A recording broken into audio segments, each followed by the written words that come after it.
किसी प्लेटफॉर्म का मोहताज नहीं होती है। सफलता के लिए जो सबसे अहम रिक्वायरमेंट है वो है सेल्फ कमिटमेंट। जीवन में मैंने इतनी स्टेजेस को क्रॉस किया है, यूपीएससी के 3 इंटरव्यू दिए और तीनों बार I was one of the highest scorer. कभी लगा नहीं कि हिंदी माध्यम या रूरल बैकग्राउंड या फिर हमारा छोटे शहर से या गांव से आना कोई बैरियर बनता है, ये होता नहीं है। बट कुछ चीजें ऐसी हैं जो हमें सीखना है, जो हमें दूसरों से डिफरेंशिएट करती हैं। Understanding of exam. हम अपने आप को तो जान लेते हैं, दोस्तों को जानते हैं, परिवार को जानते हैं, देश को जानते हैं, पॉलिटिक्स को जानते हैं, लेकिन जिस एग्जाम की आप प्रिपरेशन कर रहे हैं आप उसको नहीं जानते। आप उसको जानिए, इस कदर तक जानिए कि कोई चीज ऐसी ना बने जो बचे जो आप नहीं जानते हैं। अंडरस्टैंडिंग ऑफ एग्जाम में syllabus, pattern, difficulty level, type of questions, history, out of syllabus क्या पूछा जा सकता है, स्कोरिंग पैटर्न, इवेल्युएटर कौन होते हैं, उनका माइंडसेट क्या होता है, एग्जामिनेशन सेट करने वाले, पेपर सेट करने वाले कौन लोग होते होंगे, मेडिकल क्राइटेरिया क्या है, क्वालिफिकेशन क्राइटेरिया क्या है, फिटनेस कैसी चाहिए, इसके अलावा कितना पढ़ना पड़ेगा, कितनी तैयारी करनी पड़ेगी। इन सब के अलावा एग्जाम का आंसर कैसे लिखना है, कितने समय में लिखना है, कितना समय हमें अलॉटेड होगा, उस समय में कितनी स्पीड होनी चाहिए, एक्यूरेसी कितनी चाहिए, और इन सब के अलावा हम अपने आप को दूसरों से डिफरेंशिएट कैसे कर पाएंगे।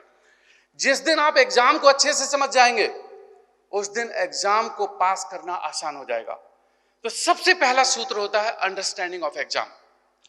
आप अपने आप को भी समझिए, आपकी वीकनेस क्या है, आपकी स्ट्रेंथ क्या है, और एग्जाम की रिक्वायरमेंट और आपकी प्रेजेंट पोजीशन में कितना अंतर है, ये गैप कितना है।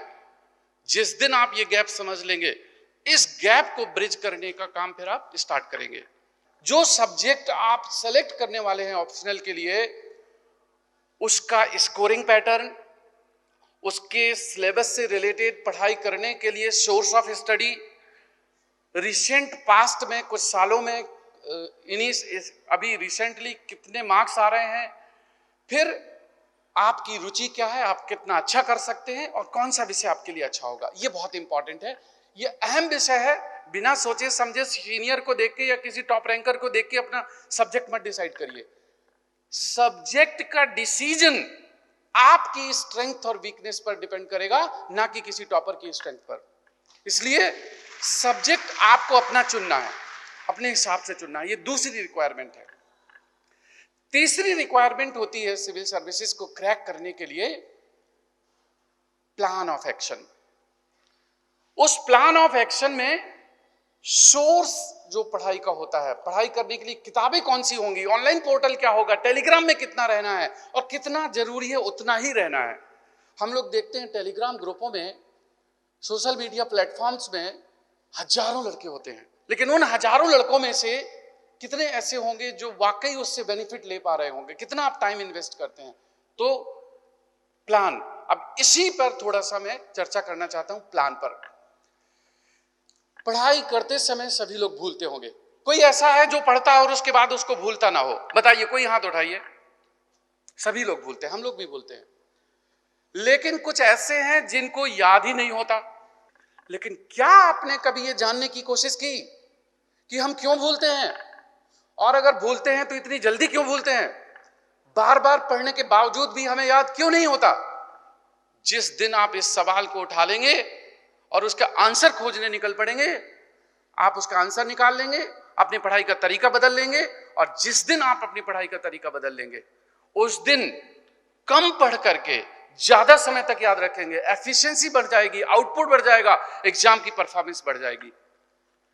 सो this is what I wanted to talk.